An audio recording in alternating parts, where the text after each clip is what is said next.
C'est une belle occasion aujourd'hui pour nous de faire un petit portrait, surtout au point de vue vraiment structurel. Donc, comme Pascal disait, ça ne s'improvise pas, le partenariat patient. Il faut mettre en place certaines structures pour le faciliter puis s'assurer d'avoir des succès puis de partir sur le bon pied.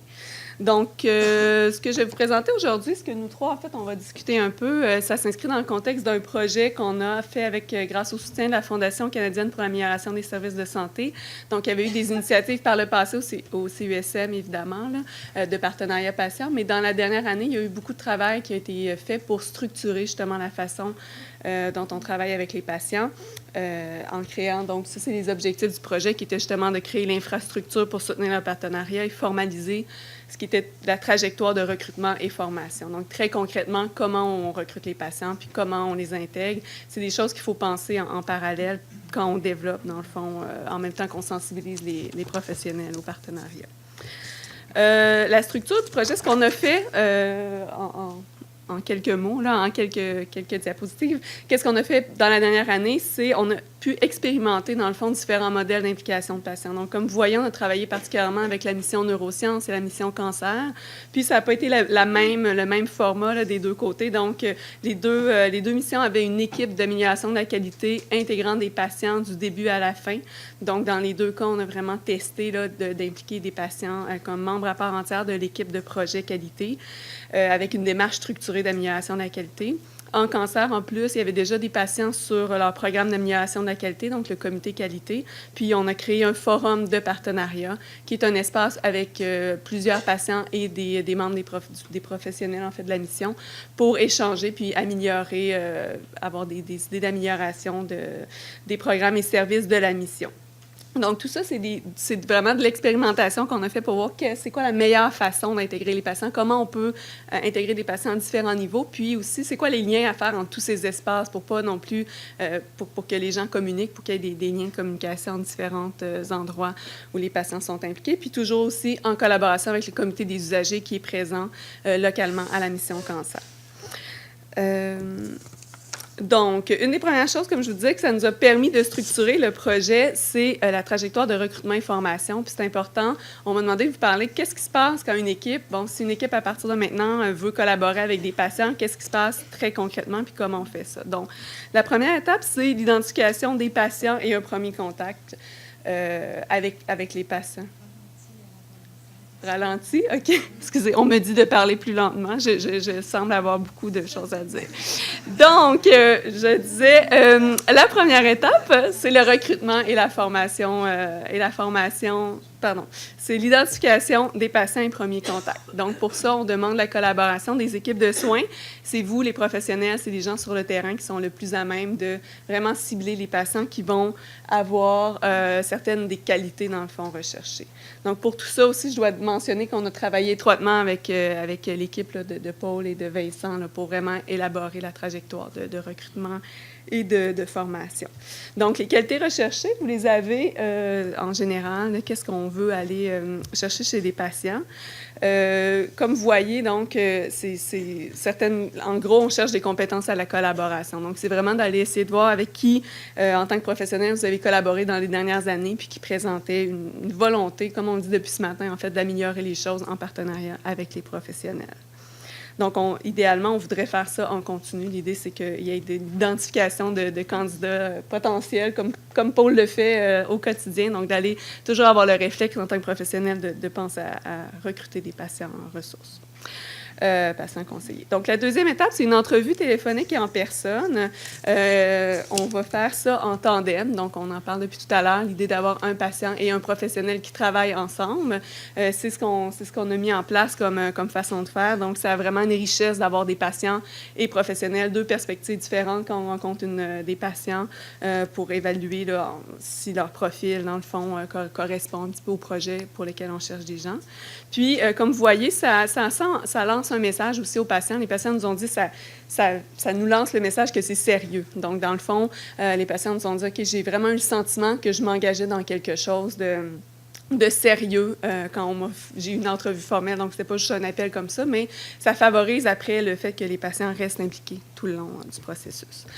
La troisième étape, une rencontre préparatoire avec les patients pour certains projets particuliers. Donc, l'idée, c'est qu'on ne peut pas prendre des patients puis les lancer dans une équipe comme ça sans avoir fait du travail de fond avec eux un peu, leur expliquer l'histoire du projet, qui va être autour de la table, faire signer une entente de confidentialité. Donc, évidemment, parce que les gens vont être là comme membres de l'équipe à part entière. Donc, on veut pouvoir dire tout autour de la table. Donc, il y a vraiment une démarche plus administrative de faire remplir un formulaire de confidentialité. Mais cette rencontre-là est vraiment importante pour que les patients soient aptes là, à collaborer, dans le fond, soient confortables le plus possible, idéalement, de collaborer lorsqu'ils vont être dans l'équipe.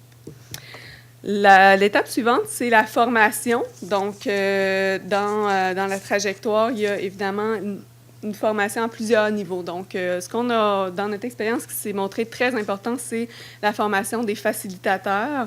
C'est un peu comme les LCE, dont Sylvie parlait. Donc, les gens qui vont animer les rencontres, c'est vraiment les personnes clés. Ce qu'on a constaté, c'est qu'eux doivent avoir une formation quand même importante en partenariat patient, comment aller chercher la voix des patients, comment faciliter l'intégration des patients. C'est des joueurs clés, dans le fond, dans la démarche entière.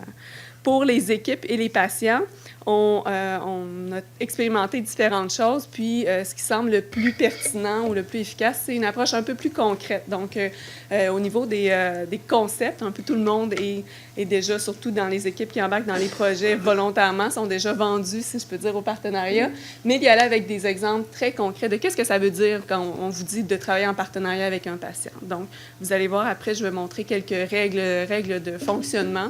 C'est une façon, donc, on peut approcher des équipes en leur disant concrètement, c'est ça que ça veut dire faire du partenariat, il y a telle règle, est-ce qu'on peut convenir ensemble de ces règles-là et les appliquer? Ou encore passer par vraiment des exemples de situations, puis discuter, si c'était une discussion, est-ce que ça, c'est du réel partenariat ou pas? Donc, une approche très concrète. Puis le coaching aussi en continu. Donc, on a vu sur l'arbre tout à l'heure de Marie-Pascale qu'il y a des patients coachs. Nous, Emmanuel joue ce rôle-là. Donc, c'est important, une fois que les patients sont intégrés à l'équipe, de faire un suivi. Il faut faire un suivi systématique après quelques rencontres, mais aussi qu'il y ait l'opportunité, s'il y a un besoin, de revenir puis avoir quelqu'un à qui poser des questions, le dire s'il y a un inconfort. Donc, il y a une structure aussi pour après accompagner les patients. C'est pas tout. Et les membres de l'équipe aussi, là, s'il y a des enjeux. Donc, on a mis en place une espèce de processus de suivi par la suite. Donc, je vous disais un exemple de règles d'engagement qu'on a ressorti de nos expériences. Donc, le travail qu'on a fait avec les équipes d'amélioration de la qualité ont montré que des règles comme ça, donc des façons de faire très concrètes, favorisent vraiment le partenariat. Donc, utilisation des prénoms, tout le monde. Il n'y a pas de docteur, il n'y a pas de... Tout le monde sur le même pied d'égalité avec les prénoms. Un système de vote pour la prise de décision, donc encourager tout le monde à vraiment lever la main où on s'entend sur un système de vote, mais ça aide les patients qui, des fois, seraient gênés peut-être à dire « Ah, je ne suis pas sûre », bien, ça oblige, dans le fond, tout le monde à prendre position. Donc, comme vous voyez, c'est vraiment des trucs très concrets, mais qui illustrent qu'est-ce qu'on veut dire par partenariat. Donc, ne pas oublier les patients quand on envoie un courriel. Des fois, c'est facile de dire « Ah, on ne mettra pas les patients pour ne pas surcharger leur boîte courriel », mais non, il faut vraiment les inclure à chaque étape, dans chaque communication. Donc, on s'entend avec les équipes, on met ces règles-là en place dès le début, puis après, ça assure, en tout cas, ça facilite beaucoup le reste puis le pairage aussi entre patients et professionnels. Donc, toujours que les patients aient un professionnel à qui ils peuvent demander s'il y a un acronyme qu'ils ne comprennent pas, s'il y a des choses très techniques. Donc, c'est des exemples de petites règles qu'on a pu développer grâce au projet.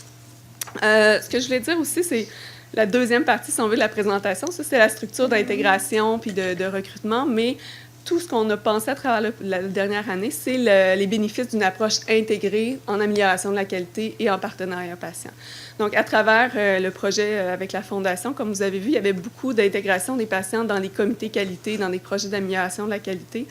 Ça nous a vraiment montré la valeur ajoutée de faire à la fois, de combiner les deux dans une approche vraiment intégrée. Donc, comme c'est écrit ici, comme j'ai indiqué, ça facilite la participation des patients. Donc, je vous parlais des règles de fonctionnement, mais aussi juste le fait que ça soit structuré. Les patients nous disaient, bon, ben, j'ai mes documents, je sais à quelle rencontre on est rendu. Il y a une structure formelle qui, pour les patients, facilite de suivre le déroulement du projet. Création de liens de collaboration entre tous les participants aussi. Donc, dans un projet d'amélioration de la qualité, on crée l'objectif ensemble. Il y a une espèce de vision commune qui se développe. Puis, ça aide beaucoup au développement d'un esprit d'équipe, puis de faire des liens de collaboration où les patients se sentent, nous ont dit se sentir vraiment partie prenante de l'équipe. Puis, obtention de succès ayant des impacts positifs pour tout. Donc, c'est vraiment important de commencer avec des projets, des petits succès, puis de construire à partir de là. Donc, vraiment de faire des projets réalisables et avec des objectifs, des résultats qui peuvent être vus, puis de miser sur ces succès-là, pour après ça faire la promotion puis susciter l'engouement. Donc, on se rend compte que c'est une façon d'intégrer le partenariat patient à l'organisation qui fonctionne bien.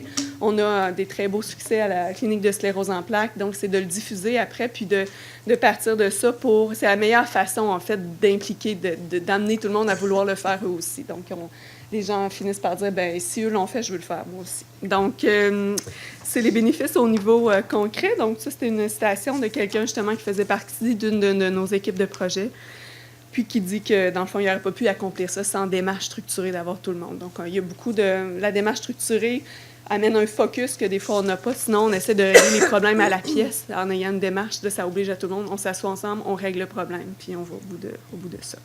Puis un dernier point, c'était la valeur ajoutée aussi d'avoir le partenariat patient dans une direction de qualité, dans le fond, qui a un rôle transversal.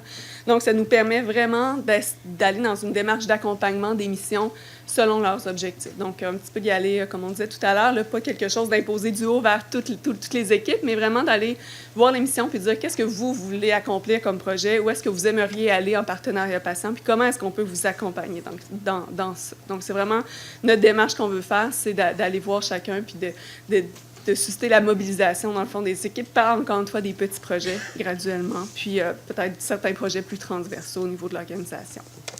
Donc, je finis juste sur une citation qui montrait bien que ce qu'on veut faire, en fait, tout ça, toutes ces structures-là, pourquoi on met ça en place, c'est vraiment pour que les patients sentent qu'il y a un espace pour eux, pour être impliqués. Donc, s'ils veulent être impliqués, on bâtit les espaces, les structures, puis pour que les possibilités d'expériences positives soient là.